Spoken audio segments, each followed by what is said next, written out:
A journey begins. The trip to Canada had been a long-awaited family escape. Mark, a seasoned and respected police captain, hoped this journey would offer his family a reprieve from the demanding life back home. Beside him in the passenger seat sat his wife, Lisa, a calming presence who complemented his sometimes overly protective instincts. Their teenage daughter, Sarah, was nestled in the back seat, her curiosity for the world around her apparent even through the small screen of her phone. It was late autumn, and the trees were dressed in vibrant shades of orange, red, and yellow, creating a picturesque landscape. The sun hung low in the sky, casting a golden hue over everything it touched. As they drove, Mark glanced in the rearview mirror, watching Sarah gaze out the window between bursts of conversation with her parents. She had grown up so quickly, and he cherished these moments with her. This trip was meant to be an adventure, a chance to explore Canada's vast wilderness and give Sarah the opportunity to experience nature up close. "We're almost there, right, Dad?" Sarah asked, her voice brimming with excitement. "Almost," Mark replied with a smile. "Just a few more hours, and we'll be in the heart of some of the most beautiful forests you'll ever see. Think we'll spot a bear?" Sarah's eyes widened with a mix of curiosity and a little fear. "Hopefully not too close." Lisa chuckled, sharing a knowing look with Mark. They were both eager to create memories but cautious about the potential dangers of the wild. As they drove deeper into the forest, the road narrowed, and the tall pines seemed to close in around them. The occasional gap in the trees allowed glimpses of distant mountains and glistening lakes. Sarah leaned against the window, her eyes scanning the scenery with wonder. She had always loved stories of adventure and exploration, and now she was finally part of one. Mark glanced at his wife and daughter, feeling content. After years of putting in long hours and making sacrifices, he was grateful to be able to give his family this experience. The air grew colder as they ascended into the forested hills, and the last light of the day began to fade. Mark knew they needed to stop soon to stretch and give the car a rest after the long journey. "How about we pull over up ahead?" Mark suggested. "There's a clearing by the road. We can stretch our legs, and Sarah can get her first taste of Canadian wilderness." "Sounds perfect," Lisa agreed, smiling at her husband. Mark pulled the car to a halt in a small clearing, surrounded by towering trees that formed a natural canopy overhead. They stepped out, inhaling the cool, crisp air. Sarah took a few steps away from the car, entranced by the quiet beauty around her. She looked back at her parents, her eyes practically begging for permission to explore further. "Stay close, sweetheart," Mark cautioned. "This isn't like home. The forest can be a little unpredictable." "Yes, Dad," Sarah replied, her voice dripping with playful exasperation. But Mark's protective instincts couldn't be shaken. He'd seen too many things go wrong on what seemed like a harmless day. Just then, the car gave a sputter. Mark turned, his brow furrowing as he heard the engine die. He walked back to inspect it, lifting the hood to check for any obvious issues. Meanwhile, Lisa leaned against the car, keeping an eye on Sarah, who was happily wandering just a few feet away, crouching down to examine interesting leaves and tiny woodland creatures. "Think we'll be stranded out here?"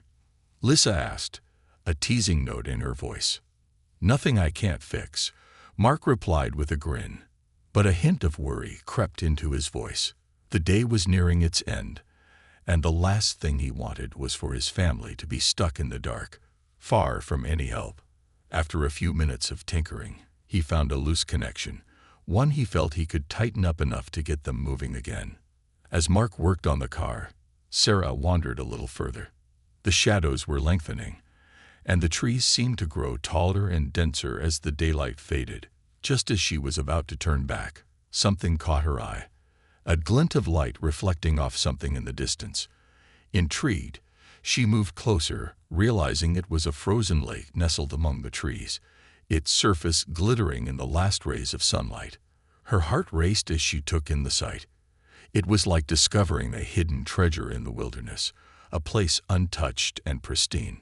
She glanced back, checking that her parents were still nearby. She could see her father busy with the car, and her mother watching him with a mix of amusement and concern. "Mom, Dad, there's a lake over here," Sarah called out, her voice echoing through the still forest. Mark looked up, instantly alert. He could barely see her through the trees, and the thought of his daughter venturing close to icy waters made his pulse quicken. "Stay where you are, Sarah," he called, closing the hood and wiping his hands. "We'll come check it out together." Reluctantly, Sarah stayed put, though her eyes remained fixed on the sparkling lake. She felt a magnetic pull toward it, a strange sense of wonder that she couldn't explain. A chilling discovery.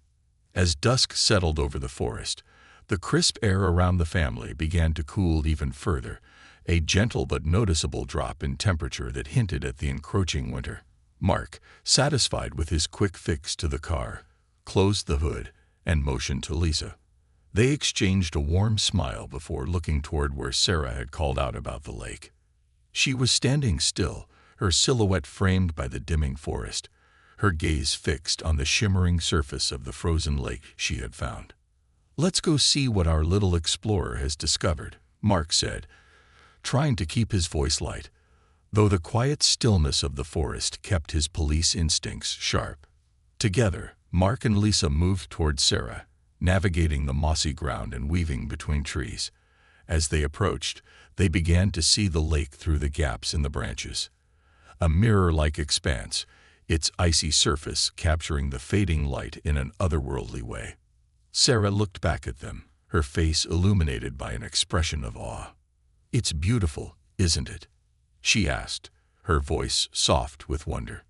Lisa placed a hand on Sarah's shoulder, taking in the scene. The lake was like a hidden gem, its surface smooth and untouched. But Mark's mind was already spinning. He'd seen frozen lakes before, and he knew the dangers that could come with them. A chill that had nothing to do with the temperature ran down his spine as he thought of how many things could go wrong.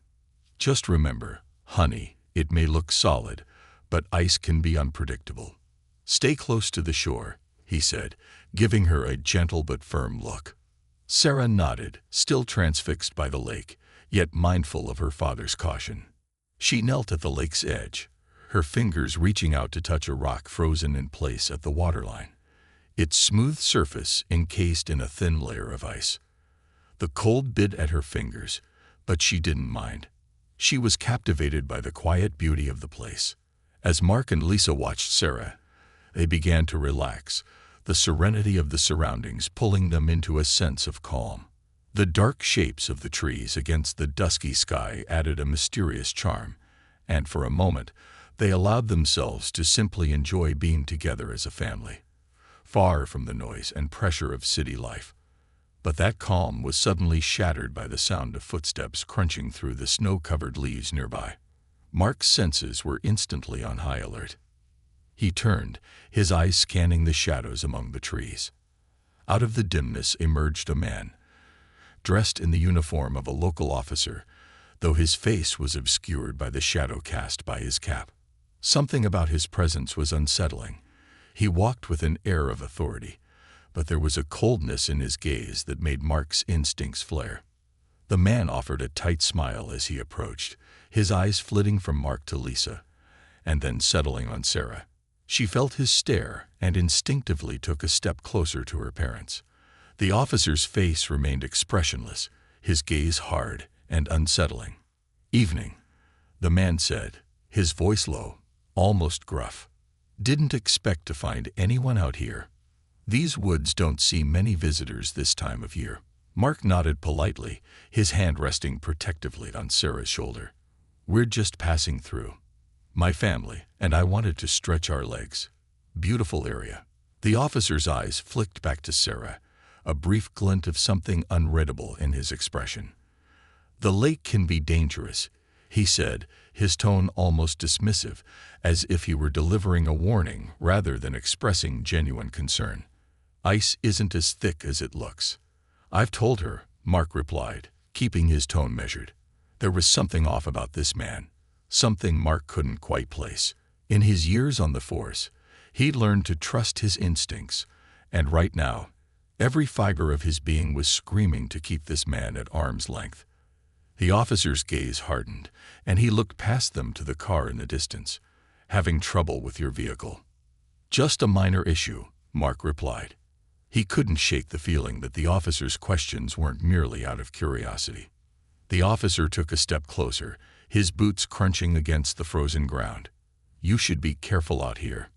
Nights get cold fast, and it's easy to lose your way in these woods." Lisa, sensing the tension, placed a hand on Mark's arm. "We'll be heading back soon," she said, her voice polite but firm. The officer's eyes narrowed slightly, and for a moment the silence grew heavy. Then, with a stiff nod, he turned and began walking back into the woods, his figure disappearing into the shadows. Even after he was gone, his presence seemed to linger, leaving an uncomfortable chill in the air. Sarah looked up at her father, her eyes filled with questions.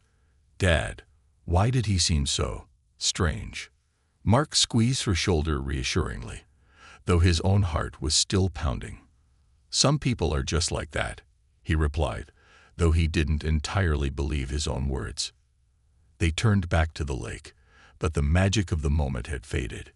The beauty that once captivated them now felt eerie and unsettling. Even Lisa, who usually remained calm in difficult situations, looked uneasy. "We should head back to the car," Mark said, his voice steady but firm. "It's getting dark, and I'd feel better if we were on the road."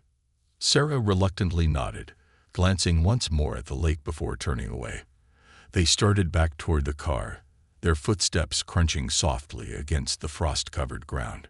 The forest, which had felt like a peaceful sanctuary, now seemed filled with shadows that shifted and moved in the dim light.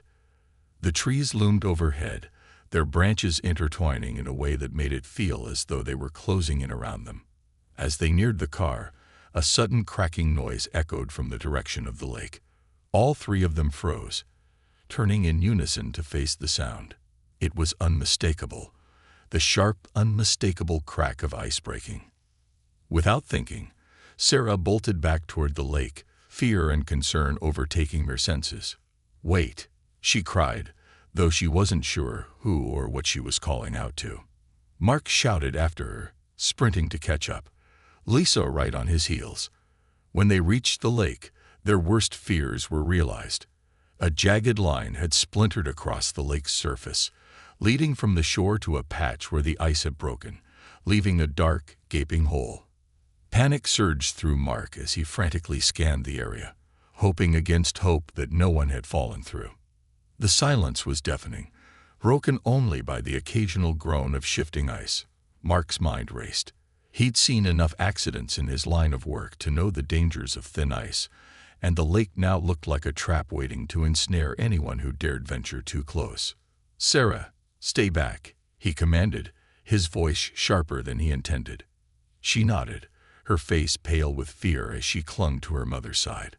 Mark slowly approached the edge, his senses on high alert, straining to see any sign of movement in the water. But there was nothing, only the icy darkness and the silence of the forest around them. He felt an overwhelming urge to leave, to get his family back to safety. Then, out of the corner of his eye, he caught a glimpse of movement on the far side of the lake. He turned, squinting into the growing shadows. For a split second, he thought he saw the figure of the officer, standing just beyond the trees, watching them. A chill ran through him as their eyes met across the lake. The man's face was obscured by the dim light, but there was no mistaking the dark intensity in his stare. And then, as quickly as he had appeared, the figure was gone, swallowed by the shadows. Mark's heart raced, and he took a step back, pulling his family close. It was clear now. Something was very wrong in these woods. Into the shadows. As the last light of day slipped beneath the horizon, the forest around the family grew colder and darker, shadows stretching long and eerie. Mark's mind buzzed with questions and concerns. Who was that officer? What was he doing in such a remote part of the forest, and why had he seemed so focused on them? Mark tried to push these thoughts aside, prioritizing their immediate safety. They hurried back to the car, Mark holding tightly to Sarah's hand, while Lisa walked close behind. The tension between them was almost tangible. Even Sarah, usually carefree and inquisitive, was silent, casting wary glances over her shoulder toward the lake. When they reached the car, Mark went to start the engine, praying it would start smoothly this time. But as he turned the key, the car remained silent. He tried again. Still nothing. A wave of dread settled over him. "Is it the battery?" Lisa asked, her voice barely above a whisper, as if the darkness itself might listen in. "Could be," Mark replied, though he knew it was more than that. He'd been sure the problem was minor when he checked it earlier, but now the car was dead. It was as if something, or someone, had tampered with it. The forest around them seemed to thicken in the twilight, every sound amplified. An owl hooted somewhere in the distance, and the branches above them rustled with the movement of unseen creatures. Mark's mind raced through options. They could try to fix the car again, but that would take time, and night was falling fast. Alternatively, they could look for help, though the closest town was miles away, and they hadn't seen any other cars or signs of people on the road. Just then, a rustling sound came from the direction of the lake. All three of them froze, their eyes straining to see through the encroaching darkness. Mark instinctively moved closer to his family, his body tensing. "Maybe it's just an animal," Lisa whispered, though her tone held little conviction. Mark nodded slowly, but his instincts told him otherwise. The sound was too deliberate, too controlled to be a wild animal. His thoughts immediately jumped to the officer, the man's cold gaze still vivid in his mind. What had he been doing out here? And why had he seemed so unsettling, so watchful? The sound of crunching footsteps grew closer. Mark's hand moved to his belt instinctively, but he stopped himself, realizing he had no weapon with him. The police force's strict policy against bringing service firearms on family vacations had seemed sensible back home. But now, without any way to defend his family, he felt vulnerable and exposed. The footsteps stopped, and silence engulfed them. The night air seemed to thicken, heavy with an unspoken threat. Mark's mind raced. Could it be the officer, stalking them in the dark? But why? The thought of his family being in danger filled him with a surge of anger and determination. He glanced at Lisa, her face pale and tense, and then at Sarah, who clutched his arm tightly, her eyes wide with fear. "Listen," he whispered, his voice barely audible. "We're not staying here. Let's head down the road, see if we can find a better place to spend the night or signal for help." They gathered what they could carry, bundling up in coats to brace against the cold, and set off on foot down the narrow forest road. The silence of the night was punctuated only by the soft crunch of their footsteps on the frosty ground. Sarah walked between her parents, gripping both their hands as they moved swiftly yet cautiously away from the car and the lake. After what felt like an eternity of walking, they came to a small path that branched off from the main road, winding deeper into the woods. A faint light flickered in the distance, possibly a cabin, Mark hoped. They had no idea how far it was, or if it was even occupied, but it was their only lead. He turned to Lisa and Sarah, his eyes silently asking if they were ready to venture further into the unknown. They nodded, and together, they moved toward the light. The path was narrow, barely wide enough for two people to walk side by side, and the trees seemed to close in even more. The forest here was denser, darker. Each step forward seemed to take them further from civilization, from safety. The only comfort was the faint glow of the light ahead, beckoning them onward. Finally, they reached a small clearing where an old, weathered cabin stood, its windows dimly lit by the glow of a single lantern inside. The cabin looked abandoned, its walls cracked and covered with creeping vines, but it was shelter. And in their current situation, shelter was all they needed. Mark approached the cabin slowly, his family close behind. He knocked on the door, but there was no response. After waiting a few moments, he knocked again, louder this time. The silence that followed was heavy, as if the forest itself were holding its breath. Finally, Deciding there was no other choice, Mark tried the door. To his relief, it creaked open, revealing a dimly lit room furnished with simple, rustic furniture. A fireplace lay dormant, its ashes cold and gray.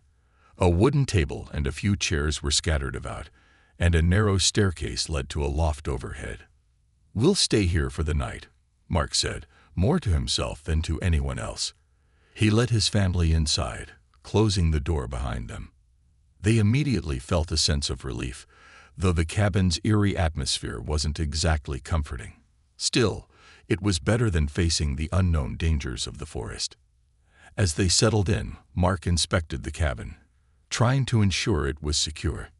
He noticed scratch marks on the doorframe, strange symbols etched into the wood as though someone had marked it intentionally. An uneasy feeling prickled at the back of his neck. Lisa noticed his expression and placed a hand on his arm. "What is it?" she asked, her voice low. "Nothing," he replied, not wanting to alarm her or Sarah further.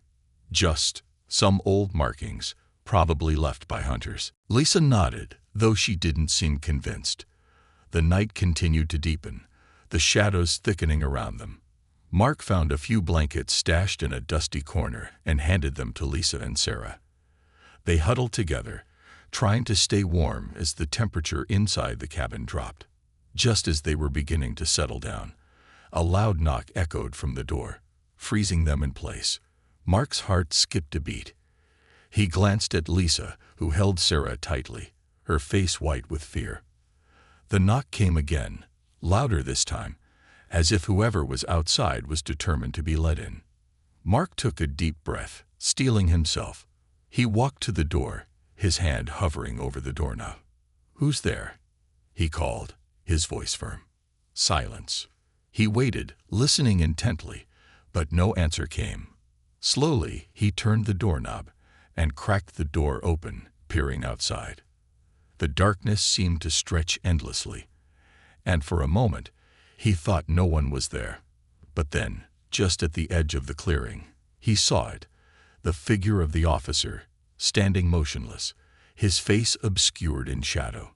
A chill ran down Mark's spine.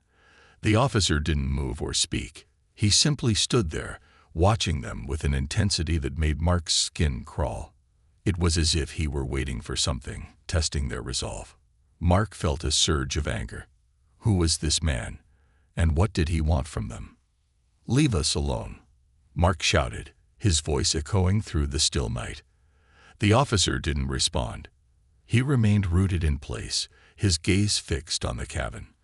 Mark could feel the weight of his stare, cold and unyielding. After a tense moment, the officer turned and walked back into the shadows, disappearing among the trees. Mark closed the door, his hands trembling. He turned to his family, forcing a reassuring smile, though his heart was pounding. "It's fine. He's gone," he said, though he didn't entirely believe it himself. They settled back down, but sleep eluded them all. Every creak of the cabin, every rustle of the wind outside, seemed amplified, each sound feeding their fear. Mark remained vigilant, his senses alert, unable to shake the feeling that they were being watched. Hours passed, and finally, just as dawn began to break, Mark heard something outside. A faint sound, almost like footsteps, moving away from the cabin. He peered out a crack in the window, catching a glimpse of the officer's retreating figure, slipping silently into the trees. Only when the first light of day filtered through the cabin did Mark finally allow himself to breathe. But he knew this ordeal was far from over. They needed to leave. And fast. He couldn't explain the officer's actions, nor could he understand the darkness that seemed to follow them in these woods. But he did know one thing. They had to get back to the car and find a way out of this forest before the shadows claimed them for good. Descent into darkness. Dawn broke reluctantly, casting weak rays of light over the dense forest. The pale sunlight filtered through the canopy, but it offered little warmth or comfort. Mark, who had barely slept, rubbed his tired eyes and surveyed the cabin. Lisa and Sarah were huddled close, their faces drawn with exhaustion and lingering fear. They had all felt it, that watchful, oppressive presence lingering in the darkness just beyond the clearing. As he stood by the small, cracked window, Mark couldn't shake the feeling that the danger hadn't truly left. The officer's cold, unblinking gaze remained etched in his mind, a haunting reminder that they were not alone in these woods. Whoever that man was, he had meant to scare them, or worse. Mark knew they needed to get moving, to put as much distance as possible between themselves and this unsettling place. "Let's get back to the car and see if we can get it working," Mark said, trying to sound calm and reassuring. He knew he couldn't let his own fears show, not when Lisa and Sarah needed him to stay strong. Lisa nodded, though her eyes betrayed her worry. "Do you think he'll come back?" she asked quietly, glancing out the window, as if expecting the officer to materialize from the shadows. "I don't know," Mark admitted, "but we're not sticking around to find out." They gathered their belongings quickly, packing up the few supplies they had brought with them. The cabin, which had offered a small measure of safety in the dead of night, now felt more like a trap, a fragile shell between them and the forest's silent menace. As they stepped outside, the air was sharp and biting, a chilling reminder that winter was fast approaching. The forest was eerily quiet. No birds sang, and even the breeze seemed to have stilled. Mark kept Sarah close, his arm wrapped protectively around her shoulder, while Lisa walked beside them, casting nervous glances over her shoulder every few steps. They made their way back down the winding path toward the road, each step accompanied by the crunch of frost beneath their boots. When they reached the car, relief flooded through them. But Mark's hopes were dashed the moment he opened the driver's door and turned the key in the ignition. Nothing. Not even a flicker. He checked the connections again, meticulously examining every wire, every component he could reach. But it was no use. The car was dead, as if the very life had been drained from it. Lisa's face grew pale as she looked at him. "What do we do now?" "We walk," Mark said, his voice filled with grim determination. "We'll follow the road. There has to be a town or a ranger station somewhere nearby." Sarah's eyes widened. "But Dad, what if he comes after us?" Mark knelt beside her, looking into her fearful eyes. "Listen to me, Sarah. I won't let anything happen to you or your mother. We'll stick together, and we'll be okay. You just have to trust me." She nodded, though her hands trembled as she clutched his. He gave her a comforting squeeze before standing up, looking down the empty road that stretched through the forest like a dark ribbon, winding endlessly through the trees. They started walking, their footsteps echoing in the silence. The forest seemed to press in on them from all sides, and every rustle of leaves, every snap of a twig, felt like a threat. Mark's instincts were on high alert, scanning the shadows for any sign of movement. He knew that the officer could be anywhere, watching them from the darkness. An hour passed, then another, and there was still no sign of civilization. The road twisted and turned, offering only brief glimpses of the sun through the canopy before plunging them back into the gloom. Fatigue began to set in, and Sarah stumbled, her legs weary from the endless march. Lisa helped her steady herself, though she, too, looked exhausted. As they rounded a bend, Mark caught sight of a small wooden sign on the side of the road. It was old and weathered, the paint peeling, but he could just make out the faded letters. Creekwood -5 miles. Relief washed over him. 5 miles wasn't exactly close, but it was reachable. If they kept a steady pace, they could make it by midday. "Almost there," Mark said, trying to encourage his family. "Just a bit further." They continued, driven by the thought of reaching Creekwood and finding help. The forest seemed to grow denser, darker, as they pressed on. Strange symbols carved into the trees caught their attention, a series of intricate shapes and lines that seemed to form patterns, though none of them recognized the meaning. Mark had an unsettling suspicion that these markings weren't left by accident, that they were part of some twisted trail leading them deeper into the woods, further from safety. Lisa noticed his expression and touched his arm gently. "What do you think those mean?" she asked, her voice barely above a whisper. "I don't know," Mark replied, unwilling to voice his fears. "Probably just graffiti from kids or hikers." But he didn't believe it. Not really. The symbols looked ancient, purposeful. They exuded a strange power, as if they were meant to keep something in, or perhaps keep people out. As they continued, the feeling of being watched grew stronger. The hairs on the back of Mark's neck prickled, and he couldn't shake the sensation that eyes were tracking their every move, hidden in the shadows of the trees.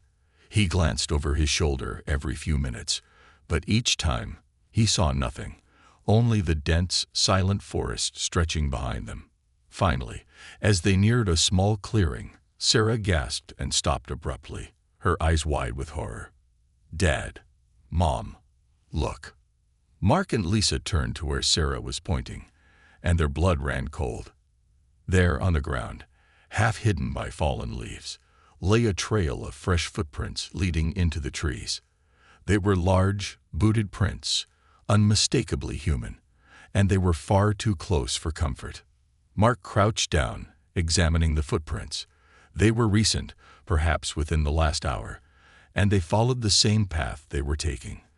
A chill ran through him as he realized that they weren't alone, that someone was following them. "Keep moving," he said, his voice taut with tension. "Don't look back. Just stay close to me." They picked up their pace, nearly jogging as they hurried down the road. Every sound, every shadow seemed magnified, and Mark's heart raced as he scanned the forest for any sign of their pursuer. He knew it was likely the officer, though he had no idea why the man was stalking them. And now, as they raced down the road, he feared they might never find out. After what felt like an eternity, they reached a narrow wooden bridge spanning a shallow creek. Mark stopped, catching his breath, and looked around. The trees were thinner here, and the sunlight broke through more freely, casting a faint glow over the bridge. As they crossed, the water below burbled softly, its sound a brief respite from the oppressive silence of the forest. But just as they reached the other side, Mark heard it, a faint, distant voice echoing through the trees. "Mark, Lisa." They froze, fear tightening in their chests. The voice was low, almost a whisper, but unmistakable. It was the officer, calling their names with a chilling familiarity, as if he were taunting them, drawing them further into the depths of the forest. "Run," Mark hissed, grabbing Sarah's hand and pulling her along. Lisa was right behind them as they sprinted down the road, the trees blurring past in a dizzying whirl of green and gray. The voice continued, closer now, insidious and unrelenting, like a predator toying with its prey. They ran as fast as they could, lungs burning, legs aching, until they finally broke through the trees and found themselves on the edge of a small town. Creekwood. The town looked almost deserted, its streets empty, its buildings silent. But the sight of civilization filled them with hope, and they staggered forward, desperate for shelter, for help. They moved toward the first building they saw, a small diner with a flickering open sign in the window. As they burst through the door, the few patrons inside turned to stare at them, their faces etched with surprise and confusion. A waitress approached, her expression a mix of concern and curiosity. "Are you folks all right?" she asked, her voice warm and welcoming. Mark tried to catch his breath, glancing back at the road behind them. He half expected to see the officer standing there, watching them with that same cold, unblinking gaze. But the road was empty, the forest silent once more. We just need help," Mark managed to say, his voice shaking slightly. "Our car broke down, and we were being followed." The waitress frowned, her eyes darkening. "Followed? By who?" Mark hesitated, unsure of how much to reveal. He glanced at Lisa, who nodded, her face pale but resolute. "By a man," Mark replied. "A police officer, or at least someone wearing a police uniform. He seemed dangerous." The waitress's face fell, a look of recognition flashing across her eyes. She leaned in, lowering her voice. "There hasn't been a local police officer in these parts for years," she whispered, her tone filled with an unsettling certainty. "Not since Officer Hawthorne disappeared 20 years ago." The room fell silent as her words hung in the air, thick with dread. Mark felt a chill spread through him, colder than the autumn wind outside. He looked at his family, his mind racing, and he realized that whatever they had encountered in those woods was far from ordinary. They had escaped the forest, but he knew in his heart that their ordeal was far from over. Secrets of Creekwood. The diner in Creekwood was filled with a heavy silence after the waitress's words sank in. The few patrons who had been eating quietly were now watching the family with a mix of curiosity and unease. Mark, still catching his breath, looked at the waitress, trying to grasp what she just told them. It sounded impossible. An officer from 20 years ago. He couldn't shake the unsettling thought that he and his family had just escaped a ghost, a thought that only became more chilling the longer he considered it. Officer Hawthorne. Who was he? Mark asked, his voice hushed. The waitress, whose name tag read Marianne, hesitated before responding. She glanced around the diner, as though she feared someone might overhear, then gestured for them to sit at a booth in the far corner, away from prying ears. Mark, Lisa, and Sarah settled into the booth, their tired faces and trembling hands testament to the harrowing ordeal they'd just escaped. Marianne brought over a pot of coffee and poured them each a cup, her gaze drifting toward the windows. "You aren't the first travelers to come through here talking about Officer Hawthorne," she began, her voice low. "He was a local cop years ago, known for his strict enforcement, especially out here on the outskirts. But there were rumors, dark ones. People talked about his behavior, said he was more interested in intimidation than justice." Lisa exchanged a worried glance with Mark. "What happened to him?"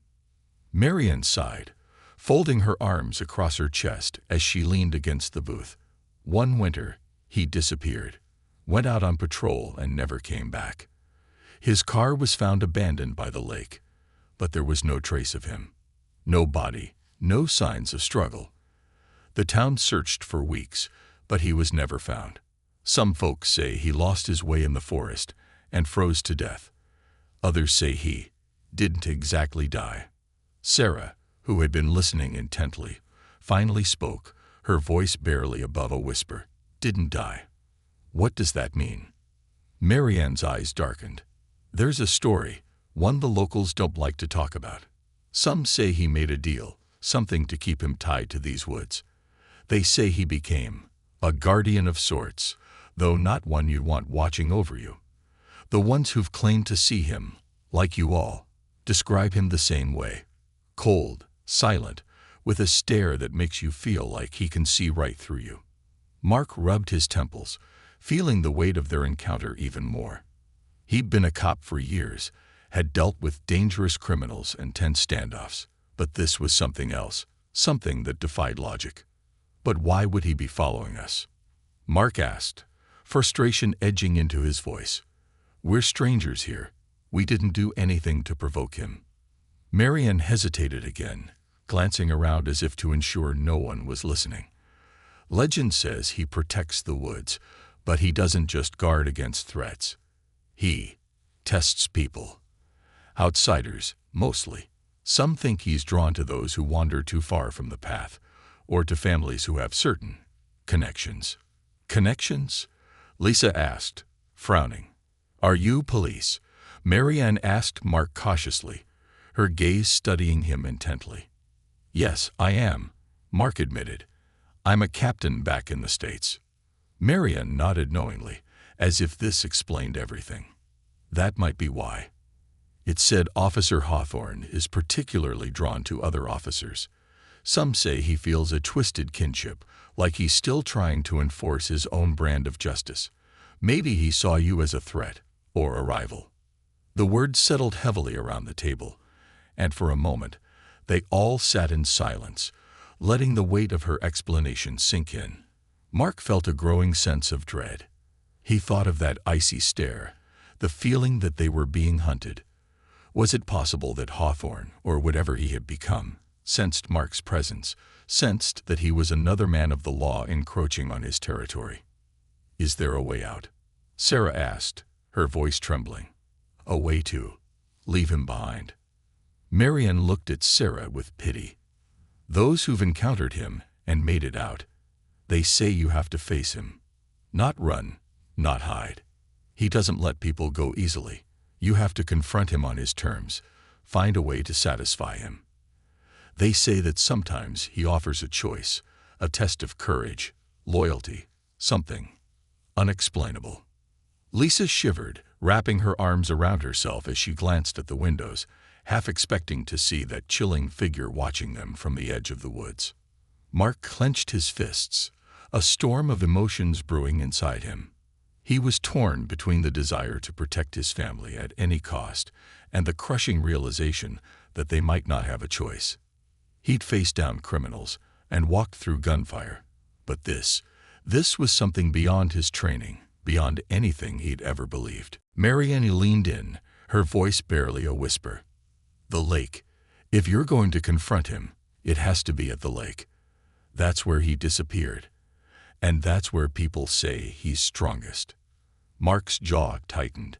The thought of returning to the lake filled him with dread, but he knew there was no other option. They couldn't keep running. Not if this thing would keep pursuing them. He looked at Lisa and Sarah, his heart breaking at the fear in their eyes. But they were resilient, and he knew they would follow him if he decided to face this nightmare head-on. "We'll go," he said finally, his voice steady. "Tonight, after dark. If he wants a confrontation, he'll get one." Lisa's face paled, but she nodded, her hand reaching for his. Sarah, though visibly terrified, gave a small nod as well. They'd come too far to turn back now. Marianne reached into her apron pocket and handed Mark a small wooden pendant, carved with the same symbols they had seen etched on the trees along the road. "Take this. Some say it offers protection against him. I don't know if it's true, but you need every edge you can get." Mark accepted the pendant, the rough wood feeling oddly comforting in his hand. He nodded his thanks to Marianne, feeling a flicker of hope, however small. As they left the diner, the townspeople watched them with a mix of pity and apprehension, as if they knew exactly what the family was walking into but could offer no other help. Mark felt the weight of their gazes, the unspoken knowledge that he was about to step into something that defied reason. They spent the rest of the day gathering supplies, flashlights, sturdy ropes, anything that might help them confront whatever was waiting at the lake. The hours dragged, each one tinged with a growing sense of dread. Sarah stayed close to her parents, her face pale, her movements slow, as if weighed down by the looming task ahead. As night fell, they made their way back toward the forest, the cold air biting against their skin. The moon was hidden behind thick clouds, casting the forest in near total darkness. Only the beams from their flashlights cut through the night, illuminating the narrow path that led toward the lake. They walked in silence, the crunch of their footsteps and the rustling of branches the only sounds in the oppressive quiet. Every now and then, Mark felt as though they were being watched, as though a pair of cold, unblinking eyes were tracking their every move. He squeezed the pendant Marianne had given him, hoping it held some semblance of protection. Finally, they'd reached the lake. Its surface was smooth and dark, reflecting only fragments of starlight. The air was so still it felt as though time had frozen, the world holding its breath in anticipation. Mark led Lisa and Sarah to the edge, each of them standing shoulder to shoulder, facing the silent water. They waited, nerves taut, breaths shallow, until finally a shadow materialized on the opposite shore. It was him, Officer Hawthorne, his figure as unmistakable as it was terrifying. He stood as though he had been waiting for them, his posture rigid, his face shadowed. Even from this distance, Mark could feel the weight of his gaze, a penetrating, icy stare that seemed to reach into his very soul. Mark took a step forward, his voice strong despite the fear coursing through him. "What do you want from us?" he called out, his words echoing across the lake. The figure didn't move, didn't respond. Instead, it raised one hand, pointing toward Mark, a silent challenge. Mark swallowed, feeling the tension in the air tighten, but he forced himself to remain steady. "You don't belong here," he continued, his voice steady. "Your time is over. Let us go." For a long, agonizing moment, there was only silence.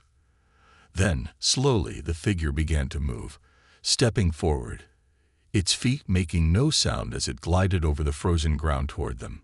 The air around them grew colder, and a faint mist began to rise from the lake, swirling around them in an unnatural haze. Mark held out the pendant, gripping it tightly. "We're not afraid of you," he said, though his voice betrayed a slight tremor. The officer stopped, just feet away from them, his face still obscured. He raised his hand again, and this time he extended it toward Mark, as if waiting for him to take it. Mark hesitated, his mind racing. Was this the test Marianne had spoken of? To confront his fears, to face Hawthorne as an equal? He took a deep breath, steeling himself, and slowly extended his hand. As his fingers brushed the cold, ghostly hand of the officer, a wave of images flashed through his mind. Images of Hawthorne's life, his dark deeds, his lonely death by the lake. He saw the officer's anger, his twisted sense of justice, his loneliness. Then, just as suddenly, the figure vanished, leaving Mark standing alone by the lake, his hand empty. The mist dissipated, and the forest fell silent once more. The oppressive weight lifted, and the cold seemed to retreat. Lisa and Sarah moved to his side, their faces filled with a mix of relief and disbelief. Is it over?" Sarah asked, her voice small. Mark nodded, feeling a profound sense of calm. He didn't know if they had truly banished the spirit of Officer Hawthorne, but he knew that whatever darkness had haunted these woods was now at peace. They stood together in silence for a moment longer, taking in the stillness, before turning to make their way back toward Creekwood, toward safety, toward home. As they walked, the first light of dawn broke through the trees, illuminating the path ahead, a path now free from shadows. A new dawn and lingering shadows. The sky was painted in gentle hues of pink and orange as dawn broke over the trees, casting a warm glow across the forest. The light, soft and pure, seeped through the branches and settled on the family as they made their way back along the forest path, each of them exhausted yet somehow renewed. It was as though the weight of the dark night had been lifted from their shoulders, leaving a quiet sense of peace in its place. Mark glanced at Lisa and Sarah, relief mingling with an overwhelming gratitude that they had survived the night. They'd faced something unexplainable, something terrifying, and they'd come through it together. But as much as he wanted to believe the danger was entirely gone, a small part of him remained vigilant. He couldn't shake the memory of Officer Hawthorne's cold, piercing gaze, the unspoken challenge that had hung between them across the lake. Back in Creekwood, the town seemed eerily still. Early morning light softened the edges of buildings, and a few townspeople were beginning to emerge, their faces wary as they caught sight of the family returning from the forest. Word must have spread about their encounter the night before, for those who saw them looked both relieved and cautious, as though uncertain if the family had truly escaped unscathed. Marianne, the waitress from the diner, was waiting by the entrance, her gaze full of questions. She hurried over to them, her eyes searching their faces. "You made it," she breathed, her voice filled with an emotion Mark couldn't quite place. Was it relief? Or was it something deeper, something resigned? "We saw him," Mark said quietly, not wanting to draw the attention of the growing group of onlookers. "We faced him by the lake, like you said." Marianne nodded, a faint smile touching her lips. "Then you've passed his test, whatever it was. He'll leave you be now. Those who make it through, they don't usually see him again." "Usually?" Lisa asked, the tension in her voice betraying her exhaustion and lingering unease. Marianne looked away, as though weighing her words carefully. "Well, no one really knows how it works," she admitted. Some say Hawthorne's spirit guards the forest, keeping it from being disturbed by those who aren't welcome. Some say he finds certain people, worthy adversaries, people who remind him of himself. I think you've done what he wanted, but she trailed off, her expression clouded. It's always wise to be cautious.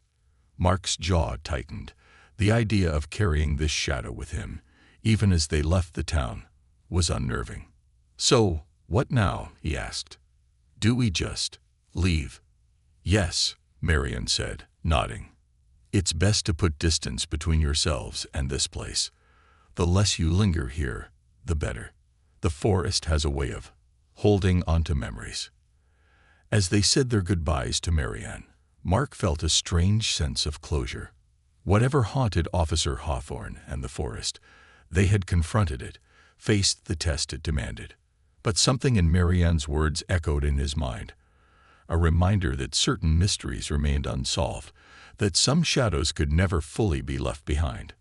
They gathered their belongings, keeping a brisk pace as they walked back to their broken-down car. To their surprise, when Mark tried the engine one last time, it sputtered to life. The old vehicle, which had been dead the night before, now hummed with a tentative energy, as if even it wanted them to leave Creekwood as soon as possible. As they drove down the winding road out of town, none of them spoke. They each stared out the windows, absorbing the beauty of the forest now bathed in morning light. Sunlight danced through the branches, illuminating the leaves and casting intricate patterns on the forest floor. The road stretched before them, leading away from the darkness and back toward the comfort of home. After several miles of silent driving, Sarah finally spoke, her voice a soft murmur. Do you think he was real? Mark glanced at her in the rearview mirror, seeing the conflict in her eyes, a blend of disbelief, fear, and curiosity. He had wondered the same thing all night, questioning whether their encounter had been a shared nightmare, a figment of fear and fatigue, or something far more supernatural. I don't know, honey, he replied honestly. But whatever he was, he wanted something from us. And I think we gave it to him. Maybe that's enough. Sarah nodded, looking thoughtful. She turned back to the window, her expression pensive. Mark wondered what she was thinking, whether she'd carry this experience with her, a silent memory she'd revisit as she grew older. They continued down the road, but as they neared the town's border, Mark spotted something that made his heart skip a beat. There, nailed to a tree by the side of the road, was a familiar wooden sign, one that looked eerily like the one they'd seen near the lake. It was marked with strange symbols, the same ancient carvings they'd noticed etched into the trees before. Mark slowed the car, his eyes fixed on the sign, a sense of dread creeping over him. Lissa noticed it too, her breath hitching. That wasn't there before, was it? She asked, though she knew the answer. He shook his head slowly. No, it hadn't been.